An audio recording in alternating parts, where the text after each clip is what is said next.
Assalamualaikum warahmatullahi wabarakatuh. Perkenalkan, nama saya Hajah Nani Nurhayani, Kepala Sekolah SDN 1 Siturgen. Bahwa benar saya telah memberikan pernyataan atas pertanyaan dari Bapak Yuda Sofiana, calon guru penggerak Angkatan 10 Kabupaten Lebak dari SMAN 1 Panggarangan. Saya akan mempertanggungjawabkan isi dari pernyataan tersebut. Wassalamualaikum warahmatullahi wabarakatuh.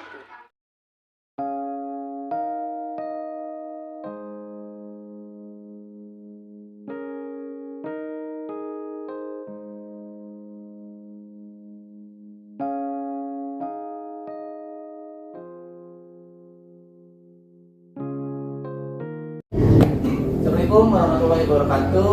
Nama saya Yuda Sofiana, calon guru penggerak Angkatan 10.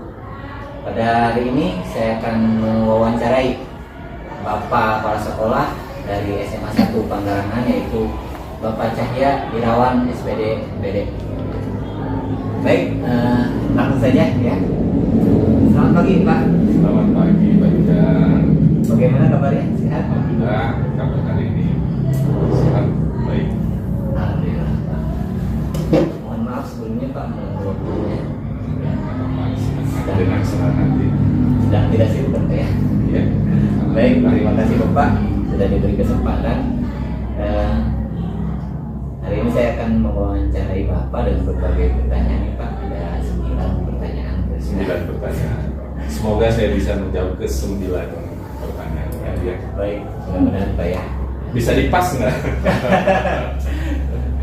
Baik Pak, kita ngobrol santai aja Pak ya. Iya. Mengenai ini aja sih, tema etika dengan moral gitu. Iya. Nah, pertanyaan pertama Pak, pernahkah Bapak mengalami dilematika selama menjadi kepala sekolah? Selama menjadi kepala sekolah, tentunya dilema etika ya. Kalau dibilang sering sih, kerap saya alami lah ya. Baik yang berkaitan dengan menyangkut saya pribadi, misal ada acara bersamaan rapat kelulusan dengan penandatanganan MOU bantuan sekolah, atau dengan orang lain misalkan yang melibatkan rekan-rekan saya, guru-guru saya, misalkan bisa terjadi apa ya, bentrok kepentingan ya, dua-duanya sama-sama penting gitu, atau misalkan dengan melibatkan rekan-rekan yang lain, antara guru dengan TU, guru dengan guru gitu. Tentunya hal tersebut hal yang manusiawi yang akan terjadi, yang kita alami dalam keseharian di pekerjaan. Baik Pak. Selanjutnya, jadi selama ini bagaimana Bapak dapat mengidentifikasi kasus-kasus yang merupakan dilema etika atau rujukan moral? Dilema etika atau rujukan moral. Identifikasi apakah permasalahan yang saya hadapi itu kategorinya rujukan moral atau dilema etika. Kalau di rujukan moral, erat kaitannya dengan regulasi, dengan regulasi yang hitam putih, benar atau salah ya, dampak dari keputusan yang saya ambil. Misalkan ada yang mengiming-imingi saya dari mana lebih, dari mana untuk mengambil pesanan dari mereka dengan mengabaikan kriteria-kriteria pemilihan yang sesuai prosedur gitu ya. Atau juga misalkan lebih ke iming-iming ya, ke integritas sih. Tapi itu hasilnya sih hitam putih ya, benar atau salah itu kalau rujukan moral. Tapi kalau dilema etika ini yang kadang bikin berat ya, bikin mumet, bikin artinya tidak segampang itu saya memutuskan, mengambil keputusannya tidak mudah.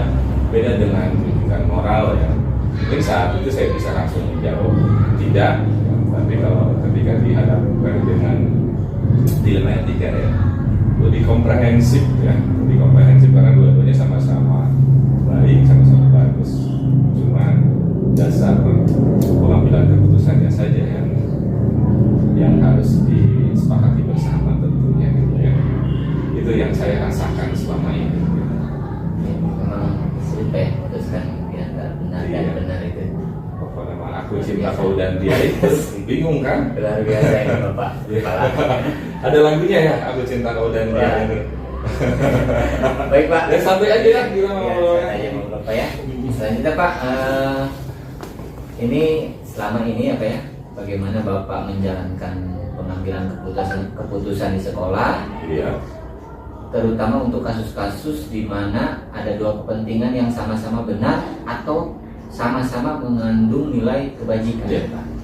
Ya, tentunya tahapan pertama itu kita identifikasi dulu ya. Identifikasi permasalahan yang saya hadapi, melibatkan siapa saja yang terlibat dalam pengambilan keputusannya. Kemudian tentunya diskusi, sharing dengan berbagai pihak yang terlibat dalam permasalahan yang saya hadapi. Kemudian tentunya saya juga sharing juga dengan teman-teman Wakas yang juga meminta pertimbangan. Kemudian artinya pertama identifikasi pengumpulan data, dan data bisa berupa testimoni dari kedua belah pihak misalkan ya, yang bersengketa atau apa ya ibaratnya yang memiliki kepentingan ya, bukan bersengketa, yang memiliki kepentingan yang sama. Kemudian intinya sih musyawarah dan insya Allah ketika keputusan diambil ya memberikan kepuasan kepada semua pihak gitu. Misal seperti ini bisa saya sebutkan contoh kasusnya apa itu aja, teknik pengambilan aja gitu, Gimana Bapak misalnya kalau ya misalkan begini gitu ya. Pada saat yang bersamaan saya harus menghadiri dua acara di tempat yang berbeda gitu ya. Waktu itu saya ingat saya meninggalkan rapat kelulusan ya, karena saya harus menandatangani MOU bantuan untuk sekolah ini gitu ya. Setelah diskusi dengan para wakasek, para teman-teman saya yang lain, dan kita tinggal menimbang saja sih acara mana ya ketika saya tidak ada bisa batal gitu ya. Itu saja sih dasarnya, kembali lagi ke regulasi tentunya, pengumpulan data full paket ya kalau istilah kepolisian ini, pengumpulan bahan dan keterangan. Artinya ketika kita ambil suatu keputusan pun ya memang punya argumentasi logis yang kuat gitu, dan insya Allah ketika semua pihak diajak diskusi ya, diajak musyawarah ya gitu. Intinya melalui proses musyawarah ya bisa diterima oleh semua pihak gitu. Dengan ketidakhadiran saya di sini pun dimaklumi oleh teman-teman, oleh orang tua, oleh siapapun gitu. Baik, luar biasa sekali Pak ya. Ini menjadi pelajaran juga buat saya Pak ya, berbagi pengalaman. Iya. Siapa tahu saya juga nanti di posisi Bapak gitu ya. Insya Allah ya, Jadi, calon pemimpin masa depan. Amin Pak. Baik Pak, langsung saja selanjutnya itu langkah-langkah ya, atau prosedur seperti apa yang bisa Bapak lakukan selama ini. Ini masih sepertinya masih ada keterkaitan dengan pertanyaan sebelumnya ya, langkah-langkah prosedurnya. Tadi yang sudah Ya, sebutkan Pak ya. yang pertama tentu acuan saya di regulasi. Tetap walau bagaimanapun kita harus berpegang teguh kepada peraturan atau regulasi, sehingga saat mengambil keputusan yang paling menyakitkan pun ya insya Allah ya, kita bisa selamat. Ini dalam semua hal tentunya, ketika semua pengambilan keputusan di sekolah ya, acuan pertamanya regulasi apapun itu ya.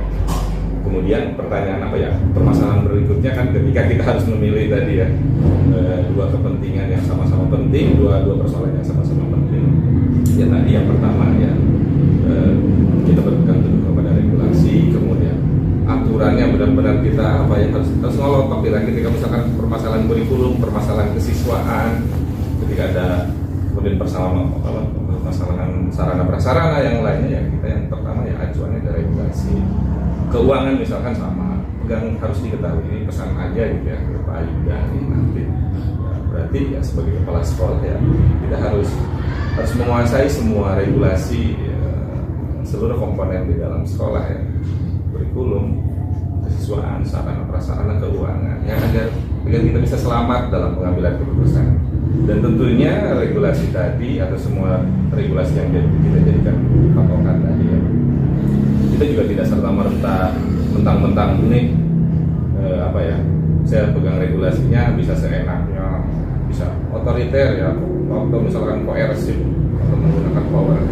Kembali lagi ya, identifikasi masalah dan musyawarah diskusi. Itu sih kalau langkah-langkah yang saya lakukan, mempelajari permasalahan, menggali permasalahan, mengajak semua pihak yang terlibat di dalam permasalahan tadi, semuanya dirangkul, diajak diskusi. Insya Allah bisa memberikan kepuasan bagi semuanya gitu ya, dan semua pihak bisa menerima dengan keputusan itu. Artinya ketika semua pihak merasa dirangkul, diakui, tidak ditinggalkan dalam pengambilan keputusan itu, insya Allah sih saya yakin efek ya, dari pengambilan keputusan itu seberapapun membuat pihak-pihak yang kecewa, tentunya misalkan ada yang kecewa dalam hal yang keputusan yang kita ambil, bisa memberikan kepuasan lah gitu bagi mereka.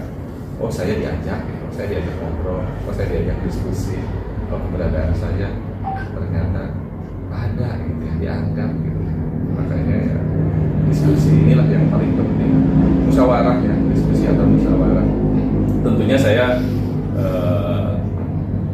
mendengar pertimbangan dari teman-teman senior atau dari apalah gitu, ketika dirasa perlu saya dengar pertimbangannya gitu.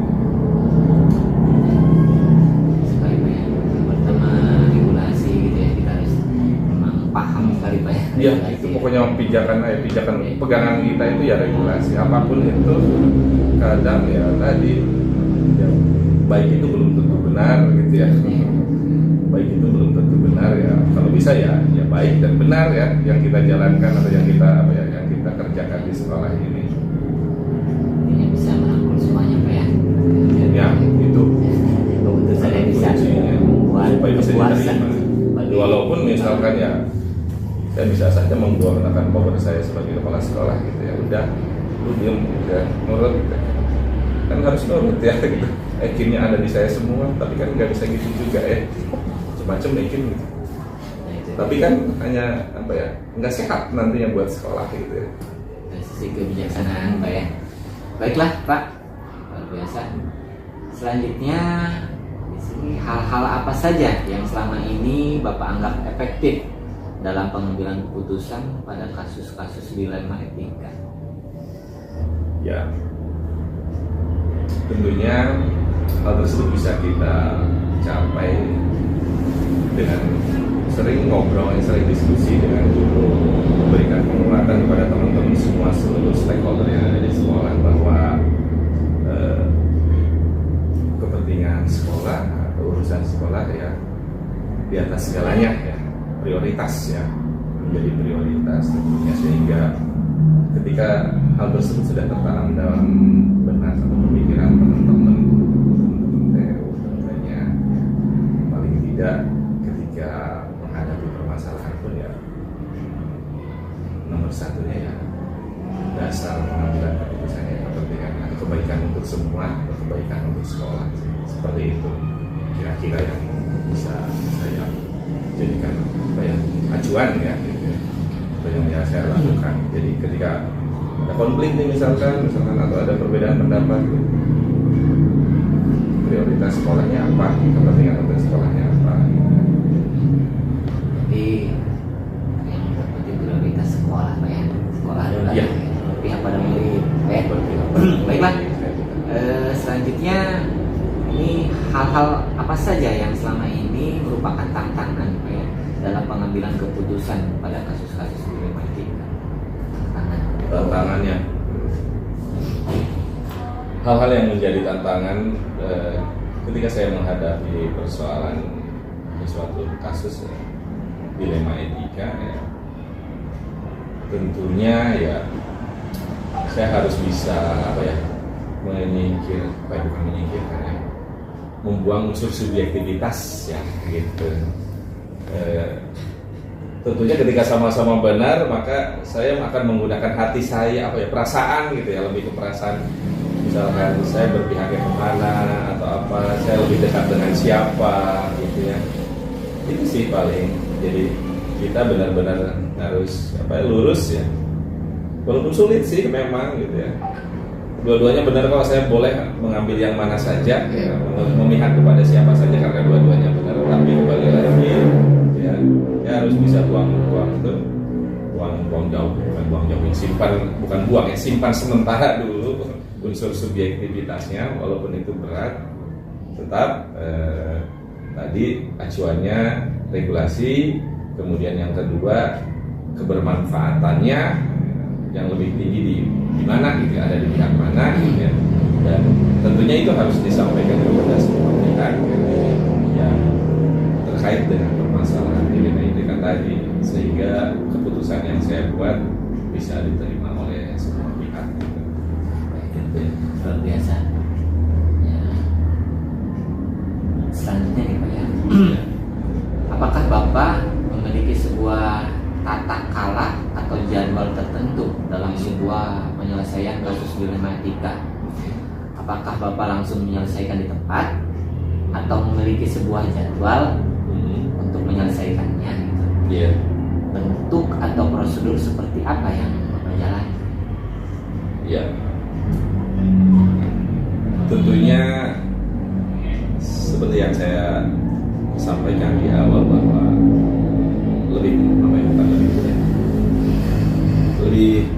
tidak mudah menghadapi persoalan dilema etika dibanding rujukan moral ya. Artinya saya juga tidak mau gegabah mengambil keputusan pada saat itu, misalkan pada saat persoalan tersebut muncul atau permasalahan dilema etika itu muncul. Tentunya saya harus menjadwalkan, artinya saya harus membuat waktu tertentu untuk bertemu dengan berbagai pihak yang terlibat, mendengar. Jadi sebelum saya ambil keputusan, tentunya saya harus lebih banyak mendengar dari semua pihak yang terlibat, bahkan pihak yang netral sekalipun yang harus saya dengar tentunya sebagai dasar pengambilan keputusan. Artinya saya tidak bisa pada saat itu memutuskan, karena imbasnya tentunya tidak kecil ya. Tapi Bapak pernah mengalami ini keputusan ini harus diputuskan sekarang juga di tempat ini, pernah ada gitu kira-kira? Pernah ada itu? Oke, mungkin mungkin ada ya keputusan yang bisa kita tunda dulu gitu Pak ya. Mungkin Bapak harus musyawarah dulu dan sebagainya. Iya. Ada tidak pernah Bapak mengalami keputusan yang memang harus diselesaikan hari itu juga kira-kira?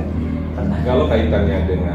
Kalau tidak ada kaitannya dengan dilema etika, tentunya ya banyak keputusan yang saya ambil pada saat itu gitu kan. Ketika misalkan saya ditawari gitu ya, sama saya ingat tuh ditawari misalkan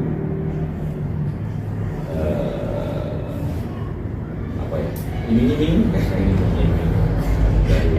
dari apa ya. Tapi saya menghindari iming-iming itu dengan tidak membuka komunikasi langsung dengan saya gitu aja. Itu keputusan yang saya ambil ya. Saya tidak mau berbicara banyak terkait itu, tapi ya mencegah lebih baik dari mengobati itu ya. Jadi saya tidak ada komunikasi langsung dengan berbagai media yang berhubungan dengan pengadaan sekolah. Itu yang bisa jawab. Mangga silakan hubungi dengan misalkan bagian pengadaan atau bagian bendahara itu. Kemudian ya tetap kalau untuk kaitannya dengan dilema etika, selama ada waktu untuk mendiskusikan atau membuat musyawarah ya, saya pasti akan memilih jalan musyawarah dulu, diskusi dulu, sharing dulu sebelum ambil keputusan. Baik Pak, luar biasa ya. Selanjutnya Pak, adakah seseorang atau faktor-faktor apa yang selama ini mempermudah atau membantu Bapak dalam pengambilan keputusan dalam kasus-kasus dilema etika? Seseorang, saya tidak punya seseorang. Benar Pak. Tentunya tim ya, tim. Ya, saya dengar semuanya mulai dari teman-teman Wakasek atau teman-teman guru yang dituakan gitu ya. Saya mendengar tentunya, selain artinya saya tidak bisa pakai kacamata kuda juga ya, mentang-mentang udah patokannya regulasi, ajar yang lawan yang apa ya, ketika tidak sesuai regulasi labrak semua. Tidak seperti itu juga kita mengambil pada saat pengambilan keputusan.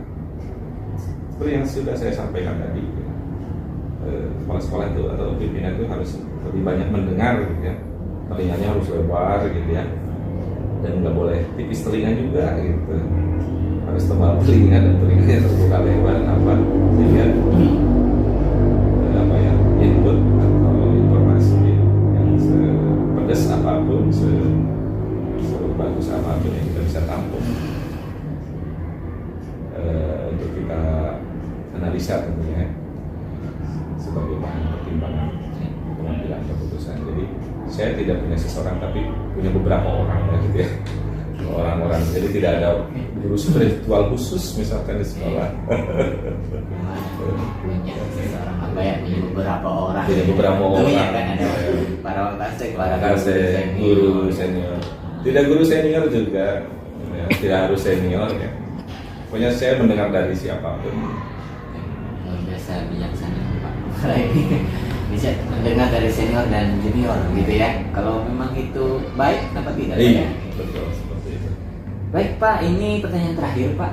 Ya. Oh terakhir Pak ya. Tidak Iya. terasa ini Pak. Asik-asiknya kita ngobrol ya. Dari semua hal yang telah disampaikan Pak ya, pembelajaran apa yang dapat Bapak petik dari pengalaman Bapak mengambil keputusan di dalam etika? Iya, tentunya pembelajaran yang utama adalah sebagai pimpinan, dasar atau poin pertama dalam pengambilan sebuah keputusan itu kita tidak boleh mengabaikan aturan regulasi tadi, selain dengan tentunya ditopang dengan diskusi, musyawarah, saling memberikan dukungan, saling memberikan penguatan antara guru, dengan kepala sekolah, semua pihak yang terlibat dalam permasalahan yang diberikan tadi. Sehingga ini sudah seperti itu, keputusan apapun yang akan kita keluarkan, yang akan kita tetapkan akan didukung oleh semua pihak. Karena tadi ya ketika semua mindsetnya sudah sama ya, urusan sekolah nomor satu, ketika apapun yang kita ambil ya insya Allah akan didukung oleh teman-teman semua. Demikian Pak Ida. Luar biasa Bapak. Pengalaman saya yang tidak seberapa ini ya bisa menjawab pertanyaan Bapak. Amin Bapak. Ini juga bisa menjadi pelajaran bagi saya Pak. Amin. Mungkin ya Semoga bermanfaat ya. Mana cerita-cerita Bapak mengambil keputusan mengambil etika ya. Itu memang tidak mudah. Benar benar itu Pak ya. Kita harus memprioritaskan mana yang Ya tadi aku cinta kau dan dia. Aku cinta kau dan dia. Ya. Baik Bapak, terima kasih atas waktunya. Mohon maaf sekali lagi saya mengganggu untuk Bapak. Ya. Dengan senang hati Pak Ida. Baik. Saya ucapkan wassalamualaikum warahmatullahi wabarakatuh.